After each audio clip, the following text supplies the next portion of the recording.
अस्सलाम वालेकुम students. To be कुछ कॉन्सेप्ट करवाए थे मैंने आपको। स्टैंडर्ड फॉर्म थी फ्रैक्शंस की और ordering, how to order the fractions, यानी कि उसमें हमने देखा था कि किस तरह से आपने उसको ऑर्डर करना है, ग्रेटर नंबर कौन सा है फ्रैक्शन में और स्मॉलर नंबर कौन सा होगा। तो बस एक पॉइंट जो है वो करके फिर हम एक्सरसाइज, दो पॉइंट्स इनफैक्ट दो पॉइंट्स डिस्कस करके तो फिर हम एक्सरसाइज शुरू करते हैं। उसमें ये एक पॉइंट ये है कि जो आपकी बुक में भी गिवन है, steps for comparing to rational numbers. ये तीन पॉइंट्स जो है वो आपने ये जहन में रखने हैं। Steps for comparing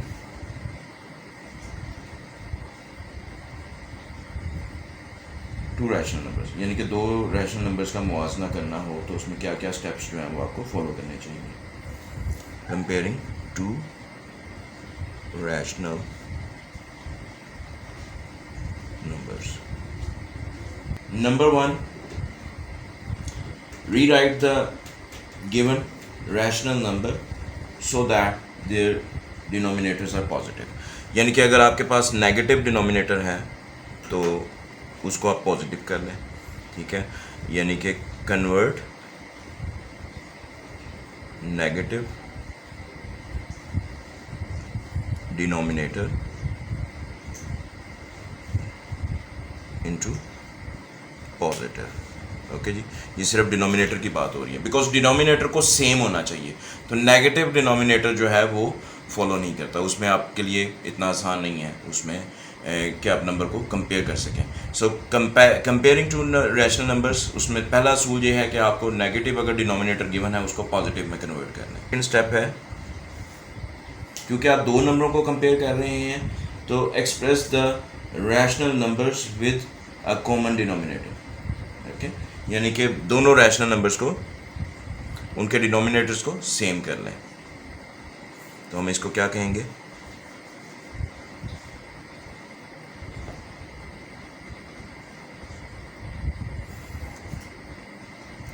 express the rational numbers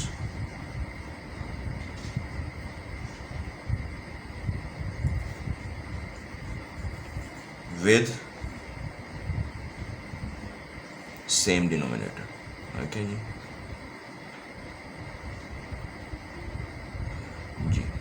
number one, negative denominator को पॉजिटिव में कन्वर्ट कर लें, दोनों रैशनल नंबर्स के डिनोमिनेटर को सेम कर लें। वी विल सी प्रैक्टिकली, हम देखेंगे, क्योंकि ज़ाहिर बात हम जब एक्सरसाइज सॉल्व करेंगे तो उसमें ये क्वेश्चन आएंगे।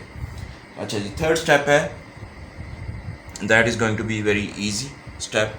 आपने अब न्यूमरेटर्स को कंपेयर करना है। Okay, compare the numerators of both rational numbers. दोनों रैशनल नंबर्स जो गिवन है उनके न्यूमरेटर्स को कंपेयर कर लें। तो कंपेयर करने से हमें पता चल जाएगा जी कि वो ग्रेटर कौन सा नंबर है। ऑफ कोर्स कंपेयर का मतलब है 5 को अगर 3 से कंपेयर करें तो ज़ाहिर बात है कि जी 5 जो है वो 3 से ग्रेटर है। एंड द रूल फॉलोज, जो मैंने आपको पिछले लेक्चर में बताया था कि 0 से पॉजिटिव साइड में जितना नंबर दूर होता जाएगा उतना वो ग्रेटर होता जाएगा, और लेफ़्ट साइड पे, नेगेटिव साइड पे जितना दूर होता जाएगा उतना जो है वो नंबर कम होता जाएगा। तो रूल आपने वही याद रखना है। तो इसी तरह -5 जो है, अगर मैं कंपेयर करूँ -3 से, तो -3 छोटा होगा -3 से। ओके जी, rule follows the same which I mention in the previous lecture. अच्छा, इसमें अब एक और पॉइंट है, रेसिप्रोकल ऑफ रैशनल नंबर्स क्या होते हैं। Reciprocal of rational numbers,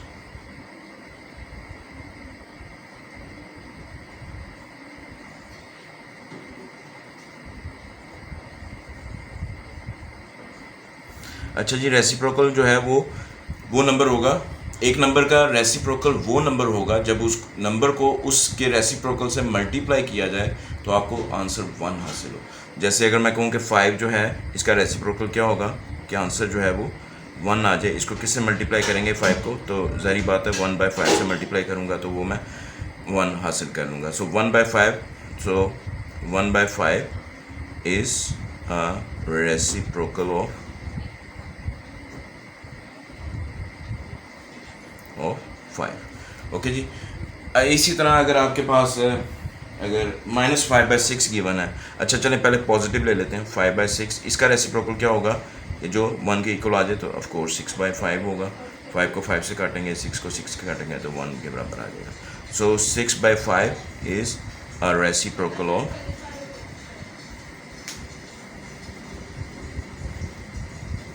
5/6। Okay जी। हाँ जी, थोड़ा सा -5/6 को देख लेते हैं। इसमें जो है वो आपके दो रेसिप्रोकल आएंगे माइनस। वो क्या होंगे आपके रेसिप्रोकल्स, या तो आप इसको 6/-5 डिनोमिनेटर को माइनस कर दें, ठीक है, तो आपको 1 आ जाएगा। और -5/6 को अगर मैं मल्टीप्लाई कर दूं -6/5 तो तब भी आपके पास 1 ही आएगा। माइनस माइनस प्लस हो जाएगा, ठीक है जी। 6 से कट जाएगा, 5 से कट जाएगा, तो -1 बचेगा। यहाँ पे भी -1 बचेगा, -1 से मल्टीप्लाई होकर +1 बन जाएगा। तो आपके पास यानी कि -5/6 के दो रेसिप्रोकल्स होंगे, ठीक है। We are going to have 2 reciprocals, यानी कि ये होगा 6/-5 एंड -6/5। ओके जी। So these are the 2 reciprocals of -5/6।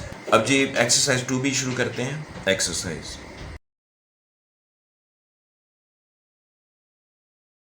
Number 1 question says fill in the blanks.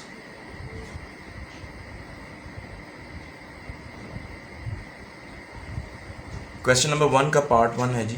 Number 1 by 1 देखते हैं। 5/-6 is expressed in standard form as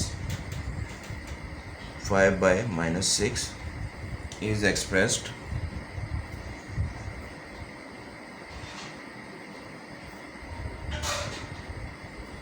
in standard form as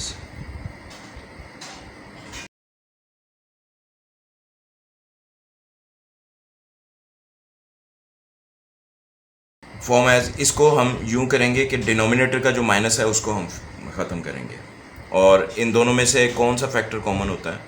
हमने ये देखा था कि जब 1 जो है वो दोनों में कॉमन हो तो फिर वो स्टैंडर्ड फॉर्म पे होता है, और इनमें से कोई दोनों में से कॉमन फैक्टर नहीं निकल रहा। लेकिन हम इसको -1 से मल्टीप्लाई और -1 से डिवाइड करते हैं, तो let's see -6 multiplied by -1 by -1 -5/6। So this is your standard form. तो आप यहाँ पे -5/6 लिख सकते हैं और इसको -5/6 भी लिख सकते हैं। This is your standard form. Okay जी। ओके, सो आपका डिनोमिनेटर जो माइनस था उसको सिर्फ आपने प्लस करना है यहाँ पे। अगर अब यहाँ पे देखा जाए तो 1/1 कॉमन लेंगे इसको, तो 1/1 ही जो है आपका इसमें कॉमन फैक्टर होगा। अच्छा, नेक्स्ट है जी आपका which of the function is fraction is greater. Which of the fraction is greater? Number 2, which of the fraction is greater? जी कौन सी फ्रैक्शन जो है वो ग्रेटर है? यू बीन गिवन 3/4 और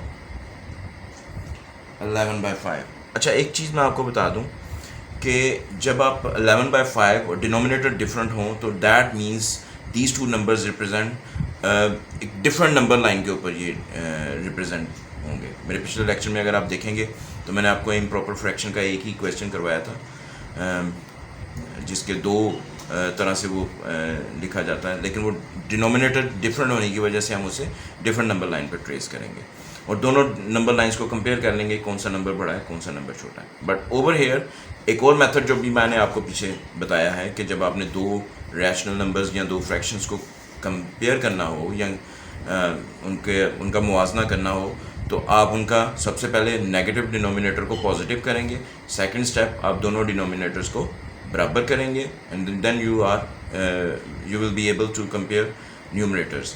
न्यूमरेटर में जो वैल्यू होगी उनको आप कंपेयर कर सकेंगे।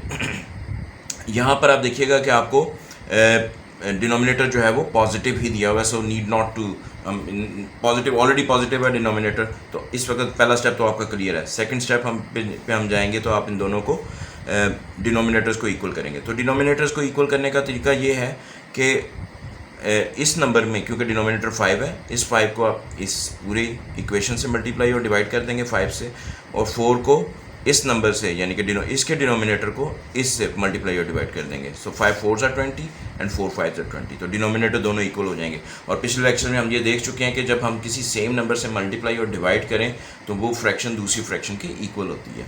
सो इसमें मैं क्या करता हूँ, ये अगर फ्रैक्शन नंबर 1 है, इसको मैं 3/4 को मल्टीप्लाई कर देता हूँ 5 से और डिवाइड भी कर देता हूँ 5 से, तो मुझे क्या हासिल होगा, 5 3s are 15 and 5 4s are 20। ये तो मैंने इस फ्रैक्शन का डिनोमिनेटर 20 कर लिया है। अब 11/5 दूसरी फ्रैक्शन को मैं क्या करूँगा, 11/5 मल्टीप्लाइड बाय 4/4 यानी कि दूसरी फ्रैक्शन के डिनोमिनेटर से मल्टीप्लाई और डिवाइड कर दूँगा। सो 11 4s are 44 and 5 4s are 20। So denominator मैंने दोनों के सेम कर लिए हैं, और ये जो है 3/4 is equal to 15/20, 11/5 is equal to 44/20, जो कि पिछले लेक्चर में आपको ये क्लियर कर चुका हूँ।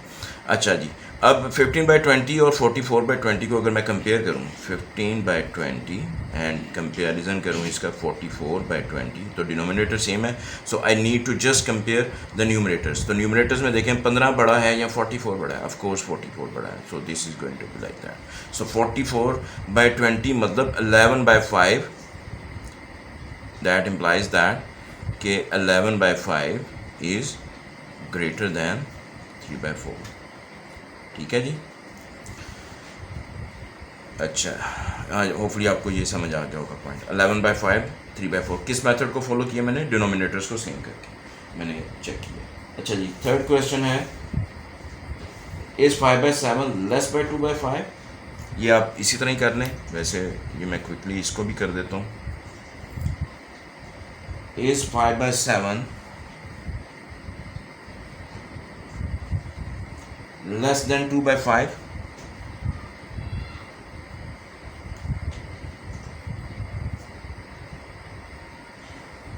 जी, 5/7 को मैं मल्टीप्लाई कर दूंगा और डिवाइड कर दूंगा 5 से, 35 एंड और दूसरी तरफ 2/5 को मल्टीप्लाई कर दूंगा 7 से और डिवाइड कर दूंगा 7 से, इसके डिनोमिनेटर से। 2 7s are 14 and 5 7s are 35। सो दोनों डिनोमिनेटर बराबर हो गया और 25 इज़ ग्रेटर दैन 14। सो यानी कि 5/7 इज़ ग्रेटर दैन, तो ये क्या होगा, फॉल्स होगा।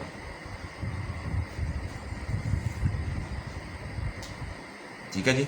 5/7 जिसका आ रहा है 25/35, लेस कह रहा है, नहीं ये ग्रेटर है। तो दूसरी क्योंकि 2/5 का हमारे पास क्या आया है 14/35, सो 25/35 is greater than 14/35. In other words, 5/7 is greater than 2/5. 5/7 is greater than 2/5. वो यहाँ पे वो कह रहा है लेस देन, तो ये फॉल्स होगा। अच्छा जी, नेक्स्ट क्वेश्चन है आपका फोर्थ वन।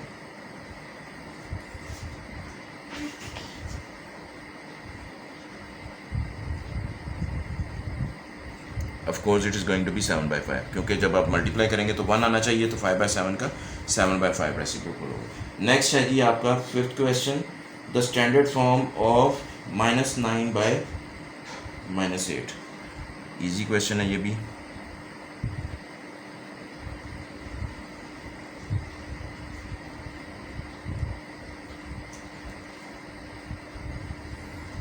-9/-8 इज 9/8। ठीक है जी, ये स्टैंडर्ड फॉर्म है। कैसे देखें, -1 दोनों में से मल्टीप्लाई और डिवाइड कर दें, -9/-8 पॉजिटिव पे ले जाएं, क्योंकि हमें 1 चाहिए कॉमन। सो माइनस प्लस हो जाएगा, इधर भी माइनस प्लस हो जाएगा 9/8।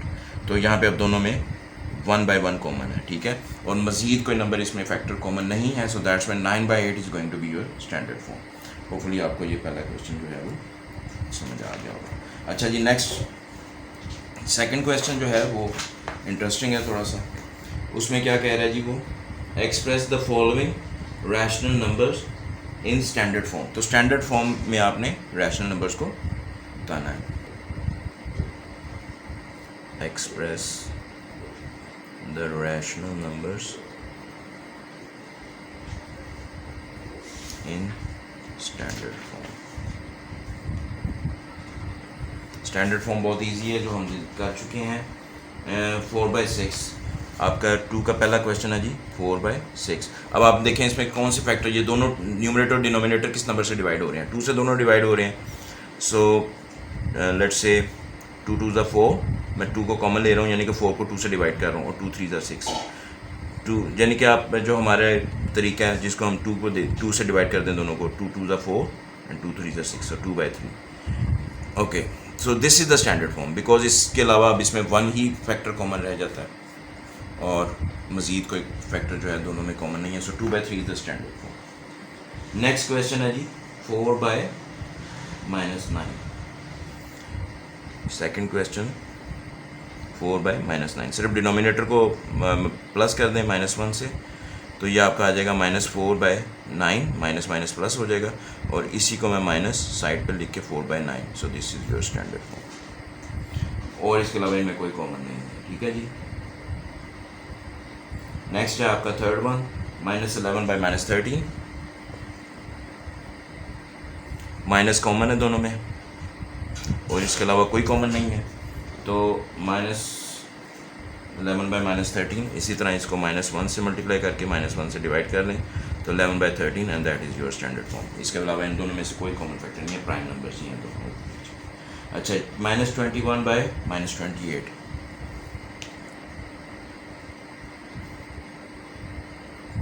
इन दोनों में देखें कोई दोनों एक ही टेबल पे जाते हैं, एक ही फैक्टर पे दोनों, एक तो 3 पे जा रहा है 21 और 4 पे जाएगा 28। यस, 3 पे नहीं जाते, दोनों नहीं जाते। सो इट इज़, इसमें भी आप सिर्फ माइनस को निकाल दें, माइनस के फैक्टर को -1/-1, तो 21/28 and these are your standard, these are. Next है जी 42/-48।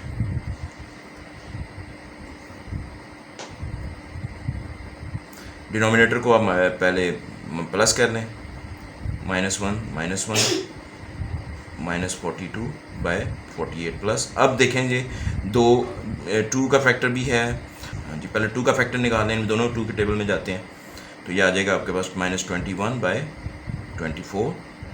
अब ये इन दोनों में से 3 का फैक्टर निकलता है, तो 3 पे डिवाइड कर दें दोनों को, -7/8। So this is going to be your, minus को आप साइड पे कर दें और 7/8। So this is your standard form. Okay जी, होपफुली आपको ये समझ आ गया। तो 2 3 6, बेसिकली 6 का फैक्टर निकाला है हमने। ठीक है, जो सबसे ज़्यादा बड़ा नंबर है जिसके ऊपर ये दोनों डिवाइड होते हैं। तो अगर आप देखें तो अगर मैं डायरेक्ट यहाँ पे 6 से डिवाइड कर दूँ, 6 7 42 एंड 6 8 48, तो 6 से भी कर सकता हूँ, लेकिन क्योंकि हम छोटे फैक्टर से शुरू होते हैं, पहले 2 से फिर 3 से, 3 भी फैक्टर कॉमन निकल रहा था, तो अल्टीमेटली जो है वो आप उसी जो आप आंसर तक पहुँचेंगे। अच्छा जी, नेक्स्ट है आपका फिल इन द ब्लैंक। ये ख़त्म हो गया सेकंड क्वेश्चन। ठीक है जी। नेक्स्ट है आपका question number 3, fill in the blank, fill in the box instead.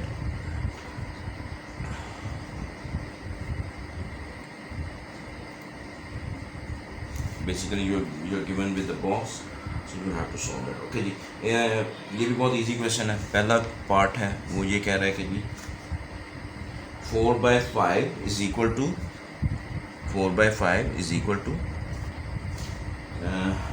-12 by box, -12 by denominator don't know, you are going to tell them what is going to be written over there.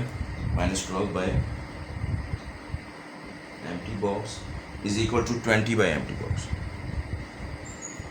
थोड़ा सा box बड़ा होना चाहिए ताकि number आ जाए इसमें। अच्छा, ये यहाँ पर देखें कि 4 को किससे मल्टीप्लाई करेंगे कि -12 आ जाए, तो 4 मल्टीप्लाइड बाय -3 अगर मैं करूँगा तो -12 आ जाएगा। तो यानी कि -3 से ही अगर मल्टीप्लाई किया इस फ्रैक्शन को, तो यानी कि न्यूमरेटर को, तो -3 को ही डिनोमिनेटर से मल्टीप्लाई करूँगा, तो you are going to get -15। तो ये बॉक्स के अंदर ही आएगा -15। ठीक है, इसको ज़रा देख लीजिएगा, ये -15 है। अच्छा जी, अब इसको स्किप, इसको छोड़ दें आप। ठीक है, अब दोबारा इसी पे आ जाएं। अब यहाँ पे देखें कि 4 को किस नंबर से मल्टीप्लाई किया है इसने, 5 से, यानी कि 4 multiplied by 5 is equal to 20। तो न्यूमिनेटर को जिस नंबर से मल्टीप्लाई करेंगे, डिनोमिनेटर को भी उसी नंबर से मल्टीप्लाई करेंगे, अगर हम इक्वेशन या रैशनल नंबर को बराबर रखना चाह रहे हैं। तो 5 को 5 से मल्टीप्लाई किया तो यहाँ पे आ जाएगा 25। आपको समझ आ गया होगा कैसे ये क्वेश्चन करना है। मैं बाकी क्वेश्चन भी क्विकली कर देता हूँ। सेकेंड में वो कह रहा है जी -5/7 is equal to -15 by empty box, is equal to -35 by empty box. Easy question है ये भी। -5 को किससे मल्टीप्लाई करूँगा कि वो -15 आ जाए, तो मैं 3 पॉजिटिव 3 से मल्टीप्लाई करूँगा, तो जिस नंबर से न्यूमरेटर को मल्टीप्लाई करूँगा उसी नंबर से डिनोमिनेटर को मल्टीप्लाई करूँगा, तो मेरे पास 21 आ जाएगा। 7 3 21। अब इसको अब देखेंगे हम 5 को किससे मल्टीप्लाई करेंगे, -5 को कि 35 आ जाए 7 से, तो 7 पॉजिटिव से मल्टीप्लाई करेंगे, तो 7 जिससे न्यूमरेटर को मल्टीप्लाई करेंगे उसी से हम डिनोमिनेटर को, तो यहाँ 7 7 49 आ जाएगा। ठीक है जी, ये भी आपका क्लियर हो गया। थर्ड क्वेश्चन है, third part of the second question, it says -3 by empty box. अच्छा जी,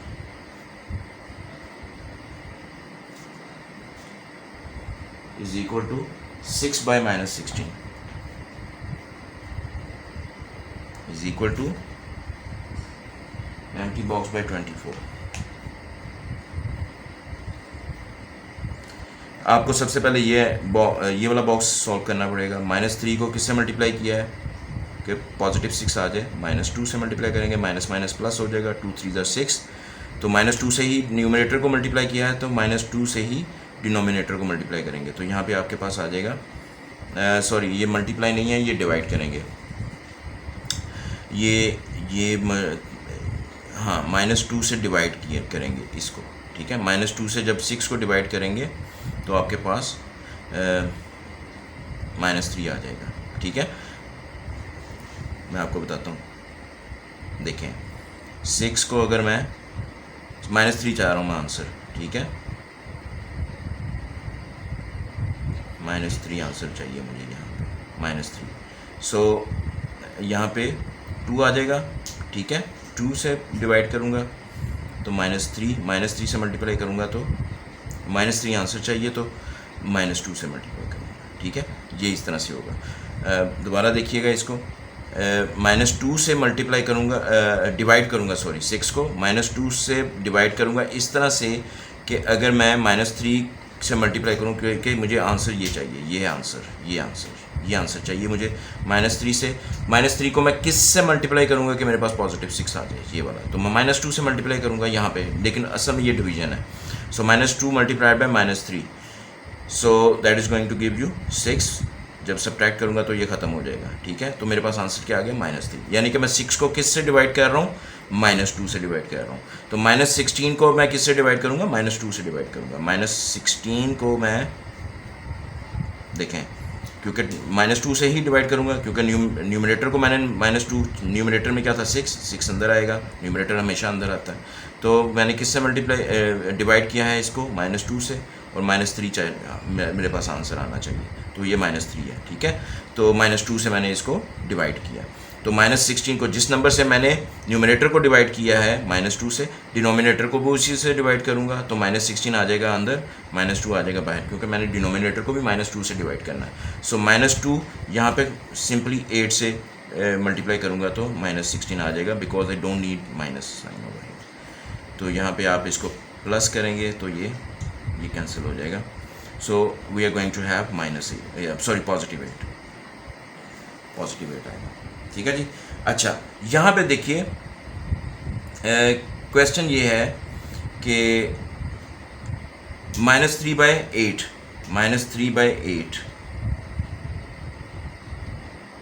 को अगर मैं मल्टीप्लाई करूँ और डिवाइड करूँ -2 से, तो क्या ये आती है इक्वेशन मेरे पास, ये वाली फ्रैक्शन आती है। So -2 -3 3 2 6 positive 6, so -2 plus multiplied by 8 -16। ठीक है जी, आ गया जी। तो -2 से मैंने दोनों को डिवाइड किया है, और देखें ये मेरा आंसर ये बिल्कुल ठीक है, -3 बाई 8। ओके जी, अब इसी तरह इसमें से 6 से आगे जाना है आपने। ठीक है, सो 6 से आगे, तो क्योंकि आपके पास मेन फ्रैक्शन जो है वो सेंटर मिडल नंबर में है। अगर ये क्वेश्चन मैंने बहुत अच्छी तरह समझाने की कोशिश की है, होपफुली आपको समझ आ गया होगा। If you still have any difficulty तो मैं इसके 2-3 क्वेश्चन आपको और करवाऊँगा, जिससे आपको ये समझने में ज़्यादा आसानी होगी, बट अगर आप मुझे कमेंट्स में दिखेंगे तब, अदरवाइज़ आई थिंक कि आपको ये अच्छी तरह से समझ आ गया। अच्छा, अब यहाँ पे आपने, अब ये स्ट्रेट फॉरवर्ड है, यहाँ से आपने इसको मल्टीप्लाई करना है। ठीक है, 6 को किस से मल्टीप्लाई करूँगा, लेकिन उससे पहले ये 16 के टेबल में तो 24 नहीं आएगा, 8। सो 8 को अगर मैं देखूँ तो 8 3 24, तो यहाँ पे मैं 8 को 3 से मल्टीप्लाई कर रहा हूँ डिनोमिनेटर में, ठीक है जी। 8 multiply by 3 is equal to 24, तो ये मेरे पास है। अच्छा, -3 को फिर इसका मतलब मैं 3 से मल्टीप्लाई करूँगा, क्योंकि मैंने जिससे डिनोमिनेटर को मल्टीप्लाई किया उसी से न्यूमिनेटर को मल्टीप्लाई करूँगा। तो -3 इंटू 3 3 -9 आ जाएगा, ठीक है जी। ये आपका क्लियर है क्वेश्चन, ठीक है। चलें, मैं आपको फॉर सेक ऑफ अंडरस्टैंडिंग एक इसी तरह का एक क्वेश्चन देता हूँ। वैसे आपका ये क्वेश्चन कंप्लीट हो गया, बाकी लेक्चर हम बाद में करेंगे, लेकिन मैं इसी तरह का एक क्वेश्चन प्रोड्यूस करता हूँ, तो उसको हम करने की कोशिश करते हैं जी। गाइस, ये क्वेश्चन मैंने उसी तरह का एक क्वेश्चन जनरेट करके आपको मैं समझाने के लिए, ये आपके बुक में क्वेश्चन मौजूद नहीं है, I found this question by my self. अच्छा, इसमें ये देखिएगा कि जैसे हम देखें 4/7 एक हमारे पास फ्रैक्शन है, ठीक है। इसको मैं मल्टीप्लाई करता हूँ 2/2 से, तो ये सेम फ्रैक्शन के बराबर होगा। 4 2s are 8, 7 2s are 14, that means 4/7 is equal to 8/14। ये पिछले लेक्चर्स में हम देख चुके हैं, और अब तक हमें पता चल गया है कि एक ही नंबर से अगर हम मल्टीप्लाई डिवाइड करें तो वो दोनों फ्रैक्शन सेम होती है। अच्छा, इसमें देखिए कि मैंने 8 से अगर बैक जाना है तो मैंने 2 का फैक्टर निकालना पड़ेगा इससे। 8 डिवाइडेड बाई 2, 14 को भी 2 पे डिवाइड करूँगा, तो फिर मैं दोबारा इस फ्रैक्शन पे वापस आ जाता हूँ। तो ये यही चीज़ है। 8 से आप जा रहे हैं -4 पे, तो अब आप देखें कि 8 को मैं न्यूमरेटर इसको अंदर रखूँगा, लॉन्ग डिवीजन से मेरे पास आंसर गिवन है -4, तो यानी कि -4 को मैं किस से मल्टीप्लाई करूँगा, -4 को मैं किस से मल्टीप्लाई करूँगा कि मेरे पास आंसर 8 आए, ठीक है, क्योंकि 8 चाहिए मुझे अंदर, पॉजिटिव 8 चाहिए। तो मैं ऑफ कोर्स -2 से मल्टीप्लाई करूँगा, माइनस माइनस प्लस हो जाएगा, 2 4s are 8, ठीक है जी। तो यहाँ पे मैं -2 लिखता हूँ, तो minus minus plus 2 4s are 8, और क्योंकि ये प्लस होता है इसका माइनस साइन चेंज करके हम इनको सब्ट्रैक्ट करते हैं तो 0 बचेगा। तो यहाँ पे मेरे पास आ गया -4, यानी कि मैंने 8 को किससे डिवाइड किया, -2 से डिवाइड किया। तो जिस नंबर को न्यूमरेटर में जिससे मैं डिवाइड कर रहा हूँ, जैसे ये इधर -2 से डिवाइड कर रहा हूँ, तो डिनोमिनेटर को भी उसी नंबर से डिवाइड करूँगा। So I am going to divide -22 with the -2, ठीक है जी। तो माइनस ऑलरेडी मेरे पास है, तो मुझे यहाँ पे -22 चाहिए यहाँ पे। तो -2 को किस से मल्टीप्लाई करूँगा कि -22 आ जाए, क्योंकि माइनस तो ऑलरेडी यहाँ पे लगा हुआ है मेरे पास, तो मैं 11 प्लस के साथ मल्टीप्लाई करूँगा, तो माइनस प्लस माइनस आ जाएगा, और 2 11 22, तो ये आ गया मेरे पास। यहाँ पे ये प्लस करूँगा इसको, ये 0 आ गया, तो मेरे पास आंसर क्या आ गया, 11। So 11 is going to be the answer. अब मैंने, क्योंकि ये मेरी स्टैंडर्ड फॉर्म नहीं थी, ये मेरी स्टैंडर्ड फॉर्म नहीं है, इसमें 2 का फैक्टर्स निकल रहा है जो कि मैंने निकाल दिया, -2 का इनफैक्ट, तो वो मैंने निकाल दिया, डिनोमिनेटर भी मेरे पास प्लस आ गया, तो ये मेरी स्टैंडर्ड फॉर्म बन गई। This is the standard form. अब इनमें अब कोई भी कॉमन नहीं है, ठीक है, 1 के अलावा। अच्छा, अब मुझे जाना है यहाँ से यहाँ पर, ठीक है जी। तो डिनोमिनेटर में 11, यहाँ पे 11 है, यहाँ पे 33 है, तो देखें 11 को किससे मल्टीप्लाई करूँगा कि 33 आ जाए, क्योंकि यहाँ से अब मैं आगे को जा रहा हूँ, पीछे को नहीं जा रहा। जैसे यहाँ से मैं पीछे को आया था ना, यहाँ से अगर मुझे पीछे को आना था तो डिवाइड करना था, यहाँ से मुझे आगे को जाना है।